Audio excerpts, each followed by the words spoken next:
Today, I am going to introduce the concept of a doofus meal so that you can get your nutrition down and hit your body composition goals and make home cooking way less stressful, because you are going to relieve the horrible social constructs of meals and recipes in your head.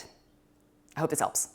For the most part, if you know how to read directions, if you know how to cook an egg, if you know how to boil some pasta, you should be able to successfully execute most of what I'm talking about. So since I am not the one who came up with the term doofus meal, and this man is, he's actually gonna explain it to you. A doofus meal is a meal that utilizes whatever you have around the house, and the things on paper don't seem like they go together, but they follow principles of nutrition, carbs, fats, and things like that. So if it calls for olive oil and you have butter, use the butter. You just do whatever you can, and it doesn't usually look pretty, but you can never count out a doofus meal. So sometimes the ugliest, weirdest meals might be one of the best meals you ever make at home. So don't count out a doofus meal. Want to talk about the origins of the doofus meal? It was just in college. I was a literal doofus, making the worst food you've ever seen on the smallest budget but you could the possibly best have. tasting. Best tasting, though. All right, see, there you go. So that's what a doofus meal is. And also, if you're wondering why I'm wearing a totally different outfit, it's because I'm recording this much later in the day. So it's also, frankly, how you become a better cook when you don't have recipes all the time. So we're gonna go over that today. I think that you guys always have to remember that whatever meal you end up making at home with, labels on them, stuff like that, it's almost always going to be better for things like body recomposition and your nutrition goals, because you're gonna be able to weigh out your food with the food scale, right? If you don't have one of these, it's $10, get it on Amazon, doesn't have to be fancy. I've been using the same one for 8 years now, okay? Whatever you get from DoorDash, whatever corporate slop bowl you get, is not going to be as nice as your own slop. So you might as well learn how to make your own slop, and you might as well make it as convenient as possible, because you guys are real adults with probably real responsibilities. The reason why we need to learn how to do this is because most of us actually fall off our diets because of decision-making fatigue. And the reason why you are just kind of standing in front of your fridge every single night being like, oh, I don't know what to eat, it's because you've made so many decisions at that point at 6 p.m., 7 p.m., 8 p.m. that you just don't really care anymore. You just don't give a fuck. So what are you gonna do? You're gonna reach for whatever's convenient. And usually whatever is convenient is takeout, DoorDash, restaurant food, whatever it is. And even if things are semi-processed or store-bought or whatever, like I said, it's still gonna be a step above whatever else. You guys have to remember is that breakfast, lunch, and dinner are social constructs. So if you remove the label of breakfast, lunch, dinner, snack, or whatever, and you just call it meals 1, 2, 3, and 4, it's gonna help kind of alleviate some of the pressure to always have eggs for breakfast, or always make your oats into oatmeal, or only have pasta at dinner. Whatever it is, it's gonna kind of relax a lot of those ideas, and it's gonna help you think more flexibly about the way that you prepare your food. So that's number one. You gotta let go of those social constructs of what meals are.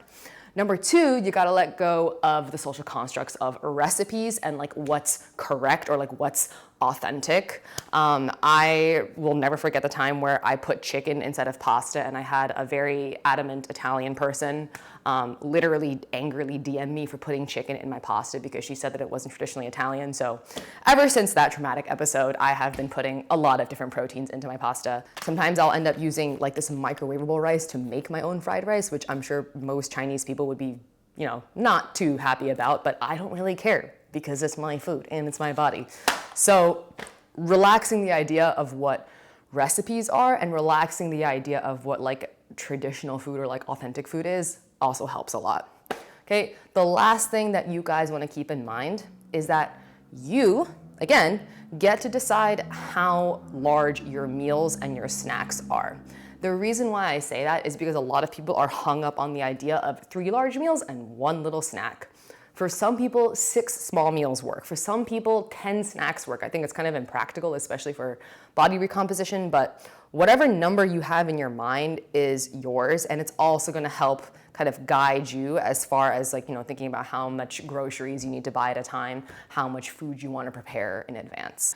All right, first thing that we need are some anchor proteins. So I would choose 2 to 3 anchor proteins for an entire week. So for this particular week for myself, I have chosen My favorite meatballs, by the way, I'm not sponsored by any of these, which is like really sad, but these are my favorite pre-cooked meatballs. By pre-cooked, I mean literally all you have to do is microwave them or air fry them, whatever you want, and they're already ready to eat. So that's number one. This is semi-processed, easy, convenient, ready to go.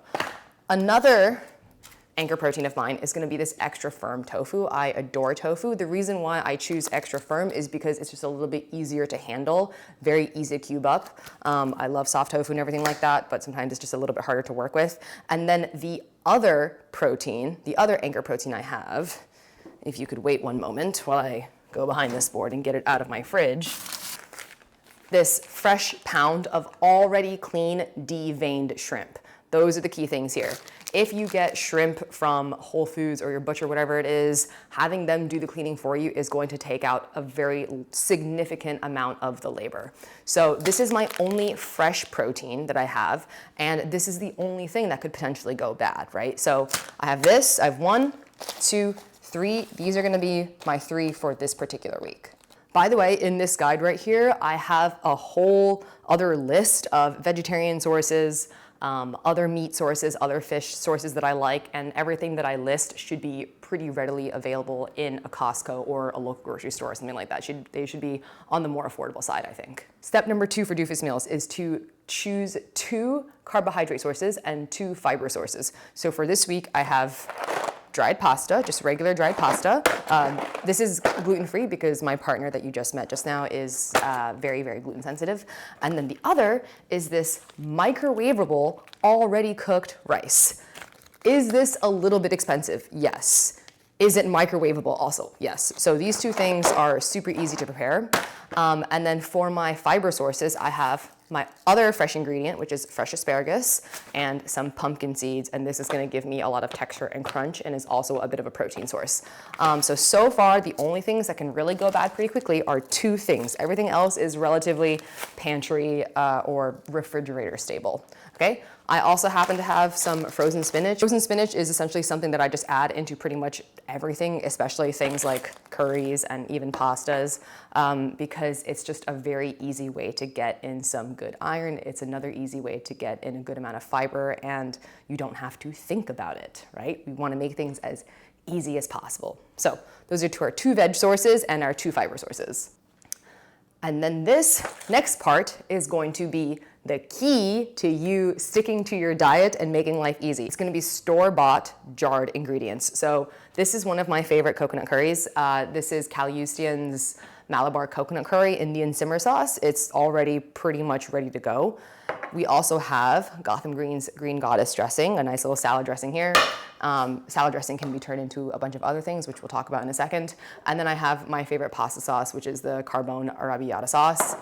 A little bit more expensive, but definitely worth it. So when you have things like this that are very different in flavor profiles and actually taste good, you are 20 billion times, that is very scientific, 20 billion times more likely to actually stick to your diet, even though this has calories, right? Like this has 50 calories for half a cup. That's actually not that bad. But these are somewhat caloric, right? 2 tablespoons, 90 calories.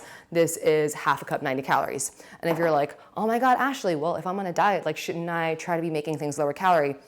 I would say the thing that is going to be much higher in calorie is when you have thrown out half of your week's worth of pre-made meals and have swapped over to DoorDash.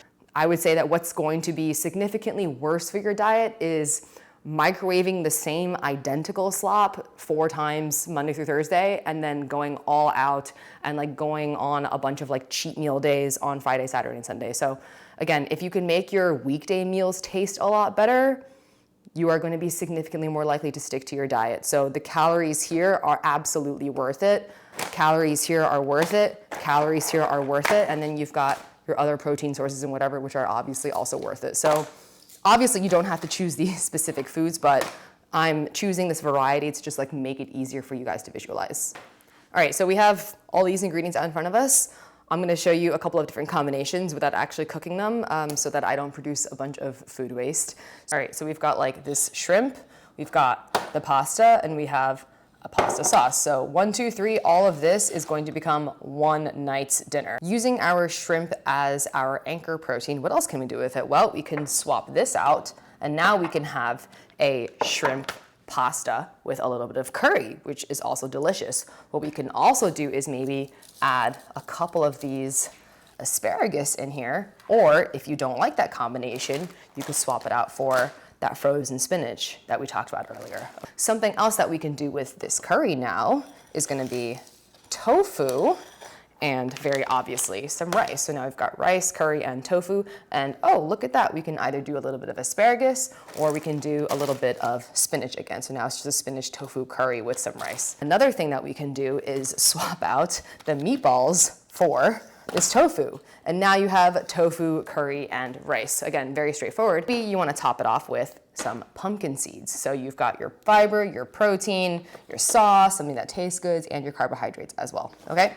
Aside from that, what else can we do here? We could also do a tofu and veggie arrabbiata pasta. So we could do something like this, right? We could do something like that, and then maybe we add a little bit of spinach again, and that's always good. Or we could always do the asparagus again, that's always good too. Or we could make this super, super basic and just do asparagus, and we could do rice, and we could do meatballs. All right, I also actually forgot that I was holding this dressing. So what can we do with this dressing? Well, if we were to blanch a bunch of these asparagus or maybe stir fry them, we could just top it off with some dressing. Essentially, we would have like a little fiber snack, right? Or if I were to, let's say, have some sauteed spinach, add a little bit of dressing to that, and maybe you can add in either some tofu or some meatballs. These also taste really good together because this is nice, creamy, and acidic, and this is just a regular meatball.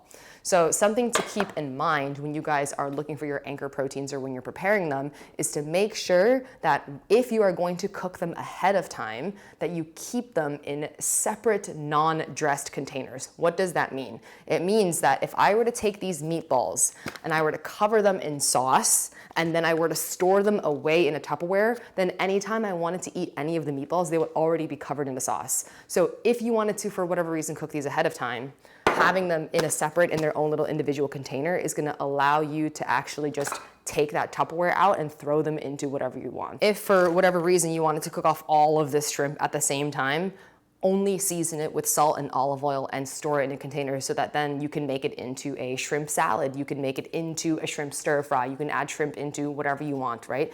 If you coat everything in the same flavor, then you're gonna have to keep tasting that flavor again and again and again and again. Usually it's the repetition of identical flavors that turns people away from eating their own home-cooked food. So again, you just wanna make it as flexible as possible.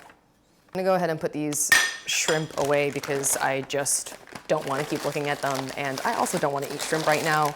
Having your kitchen smell like seafood when you don't want seafood is maybe one of the worst things ever. Another concept that I want to introduce you guys to is something called ingredient prep instead of meal prep. So just now I was talking about how you can prepare things separately so that you can just kind of grab them on the go. Ingredient prep is often something what I do with sweet potatoes. So what I'll do is I will roast off like 2 or 3 of these at a time, sometimes even more depending on the week, and they all just go into the oven. Everything cooks at once. I'm not micromanaging it. The oven's doing all of the work for me. I'm like working or I'm doing something else. When they're done, I will have an entire bowl of sweet potatoes that I can essentially turn into anything that I want. So these can become pre-training snacks.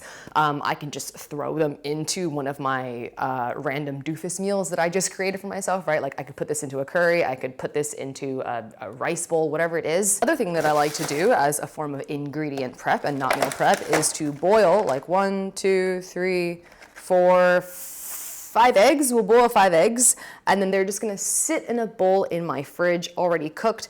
And then whenever I want like a protein snack, I could just have 1 or 2 eggs instead of a protein bar. I'm not a big fan of protein bars. Or if I ever wanted to, say, add more protein into a vegetarian dish, then all I have to do is add the boiled eggs into maybe my existing spinach curry, right? So then it looks like this. Or like if I wanted to bulk up this specific spinach curry, then I could just add in one of those sweet potatoes. So I have all of just like these separate ingredients right now. And again, the way that we want to think about this is through the doofus meal lens, where can we just make things kind of work and taste pretty good for the most part?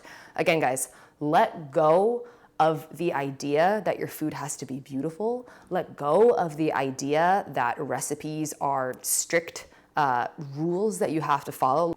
Let go of the specific individual types of cuisines, and it's gonna make you, number one, a more creative home cook, but also it's just gonna make your life so much easier, and there's gonna be so much less stress around meal prep, ingredient prep, and around preparing food for yourself or your family or whoever it is. If you want the specific guide, I call it Cooking for Adults Who Train guide, that is going to be in the link in the description below. It has some of these brands and it has many other brands that I like as well. We'll see you in the next one. I forgot to introduce myself. My name is Ash. I am a strength and conditioning professional of 8 years, and I help clients and athletes with their body recomposition goals in a way that prioritizes their sanity. That's the most important part always.